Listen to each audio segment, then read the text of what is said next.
England has now beaten Australia in 4 out of the last 5 matches they have played against each other. It would not be unfair to call England the favourite going into this match. We, however, have a feeling that David Warner is about to come to the party in a big way and turn Australia's fortunes around. About the match.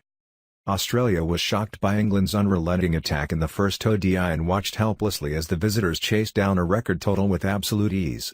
There are plenty of signs that this ODI series between Australia and England will be contested with much more vigour than the test matches ever were. Australia finds itself under pressure early in this tournament and wants to win this match to avoid needing 3 straight wins for a series victory. Match preview. Australia.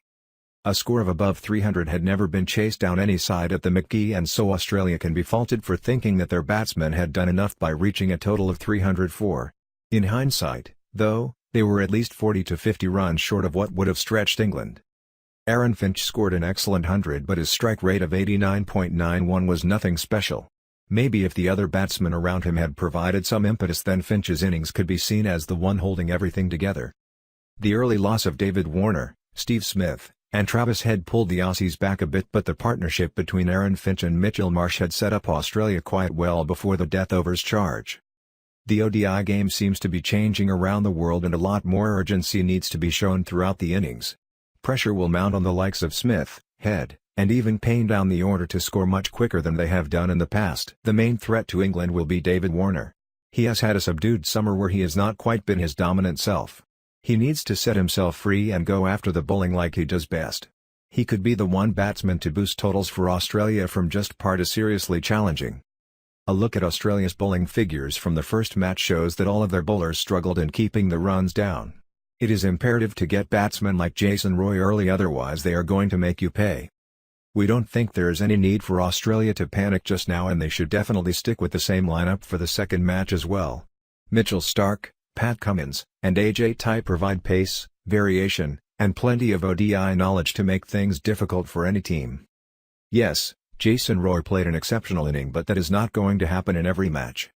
The only player that would be seriously under pressure is Adam Zampa. He did not have any control over the opposition and is coming off a bad Big Bash season as well. We would persist with him for the time being, but can see Smith changing him out for another batsman to further strengthen the batting quite easily too. England. There were a couple of smaller things that caught our eye about England's performance in the first match apart from the brilliant Jason Roy century. The first was the difference Mark Wood's extra pace made to the England bowling. The second was Owen Morgan's captaincy. He is an absolute master of the ODI game and rotated his bowlers very smartly. Morgan knows that he does not have to over-attack in a self-contained limited overs game, but did not shy away from putting fielders in catching positions when the new batsman came into bat. England has built its ODI team since the 2015 World Cup debacle to be very aggressive throughout. They have made a habit of crossing scores of over 300 and don't consider it anything other than routine right now. We fully expect them to continue attacking Australia even though it is a high-risk strategy. Jason Roy, Johnny Barstow, and Alex Hales have been given the license to play freely while Joe Root acts as the anchor. His inning of 91 not out was slower in terms of strike rate to Aaron Finch, but it was his awareness of handing the strike over to Roy that made it so impressive. With Morgan, Butler, Ali, and Wokes to follow Root, England knows it has plenty of batting depth and so does not worry about losing a few wickets up front. The same approach is also true of them when they bat first. England has the batting to consistently put the pressure back on the Australians in a manner that the hosts may not be used to being treated in their own conditions. There is some scope for improvement from the bowlers, though, especially Chris Wokes, who has lacked that bite in his bowling this summer. Pitch and conditions. Crystal clear weather has been forecast for the match in Brisbane. The Gabba has put up some excellent batting surfaces in the barrel, and we expect the same to be the case for this ODI. The large playing area at the Gabba will bring the spinners into play, and we expect the leg spinners to play a huge role for both their teams. A high-scoring match looks all but certain. The first ODI of the 5-match ODI series saw heroic performance from Jason Roy, who scored match-winning 180. England register their first win against Australia on the tour with satisfying victory after they were tormented BU homeside in the Ashes. Aaron Finch is another who scored century against England, but it goes in as Morgan Army clinched the victory. Certainly the limited oversight of England is strong and can accept and counter any challenge in various condition. The batting has depth and bowling is good from the Britishers. In a press conference, Australia skipper focus on giving higher totals to the England side as 300 OB board does not guarantee a victory. This will be another entertaining game as home side is down and somehow they will look to level the series in next game.